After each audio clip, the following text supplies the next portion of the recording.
मित्रांनो, आज आपण जो स्ट्रेच बघणार आहोत त्यामुळे मुख्यत्वे ज्यांना शोल्डर ब्लेड म्हणजे आपल्या इथे पाठीच्या एक्झॅक्टली मानेच्या खाली जिथे ज्यांना दुखतं किंवा अप्पर बॅक पेन आहे, ज्यांना फ्रोझन शोल्डर आहे आणि सर्वायकल स्पॉन्डिलिटिस सारखा त्रास आहे, त्यांच्यासाठी हा स्ट्रेच खूप उपयुक्त आहे। हा जो मी स्ट्रेच दाखवणार आहे त्याला आपण सुई धागा स्ट्रेच असं सुद्धा म्हणू शकतो आणि ह्याचे तुम्ही 3 ते 4 किंवा 5 सेट करायचे। बघूयात कसं करायचंय।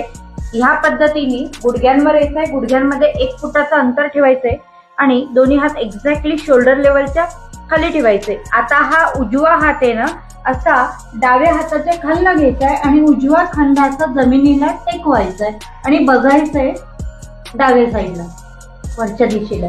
आणि आता हा उजवा हात श्वास घेत वर घ्यायचा आहे। आता मी दुसऱ्या साईडने दाखवते। आता डावा हात असा या पद्धतीने उजव्या हाताच्या आतून घ्यायचा आहे, डावा कान असा खाली टेकवायचा आहे आणि श्वास घेत डावा हात असा वर घ्यायचा।